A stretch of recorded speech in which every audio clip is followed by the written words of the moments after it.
Now, describe briefly your training philosophy as a coach. Well, overall, it's multi-level. I can't answer that question with just one sentence.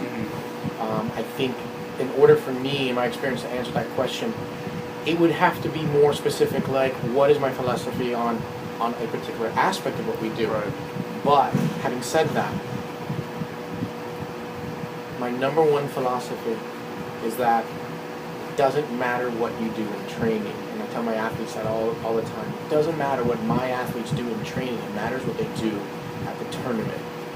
And so we train for tournaments, of course. We're competitors. And it's wonderful that training gives us that guideline to help us prepare for a tournament and what we can expect out of ourselves at the meet. But PRs are wonderful in training. Maximal lifts are great in training. Achievements and are wonderful when you're practicing, but it's all for nothing if you can't do it in front of the judges when it counts most. Sure. And I developed that over the years because I would constantly have my athletes come in with videos of other competitors that they have seen in their respective gyms, posting on YouTube what they can do in training with the aid of straps or other things like the comfort in their gym. But I always told them, don't get distracted by that. It only matters the day of the competition. Right. That's my overall philosophy and spirit of training. When it comes down to specifics, like let's say programming, I believe in periodization. I have traditionally done the regular periodization. However, there are times, depending on the athlete, I might undulate that periodization, and I believe in that too. And that probably comes from the way I was trained as a lifter. Okay. Since you've been coaching me, you've been peaking me for a competition in the water roughly every 6 to 8 weeks so far, and that's how we've been kind of doing our strength work. Just kind of briefly go over how you divide up our training cycles going into a swim meet. Well, it was really unique because I'll admit that in the process of designing the workout for your goals or any athletes, I have to start by evaluating what their goal is, and I base all of my programming solely on the athlete's end goal of their respective sport. In your case, swimming. So what I did was I looked at when you expected to peak in your swimming and piggybacked off that. In a way, it was really easy to map out. What made it difficult is, of course, the specific reps and sets to give you so that I can avoid overtraining, any aches or pains or injuries.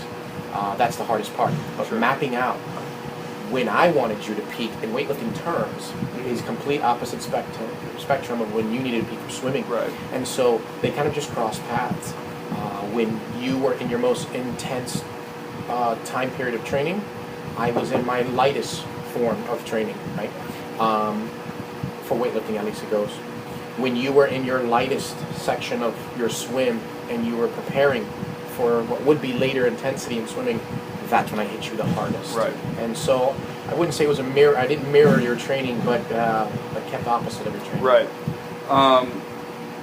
And I should note that in swimming, there's kind of a traditional view of periodization or peaking where swimmers will only peak like once or twice a season, which is a lot different from how we're doing it, and we're seeing a lot of success like that. And now when I was competing as a weightlifter for you, we also roughly peaked about every 6 weeks or so, right? Yes. And it's worked really well, and we're seeing a lot more consistent improvements that way. And so I just kind of want to note that these shorter training cycles are allowing us to make these improvements and swim faster a little bit more often. Yeah, and if I can add to that, and the reason why I like 6 to 8 weeks is I'm able to give accurate subsequent cycles. I have written as long as 18-week cycles, 16 weeks, 12 weeks. And I'm not a fan of those because not only does it take the coach a ton of time to do, but by the time the athlete reaches the end of the 12 to 18 weeks, if they've been logging like they should have been logging, you'll see that the adjustments you make along the way end up looking nothing like what you first mapped out. Right. And so instead of spending all this time for 18 weeks when it's going to change anyways, I like those 6 to 8 weeks. I think it's enough stimulus. I can cycle through without overtraining. And I know that every time I rewrite something for you, it is accurately based on what we just came from. Like checkpoints along the way, I think. Right.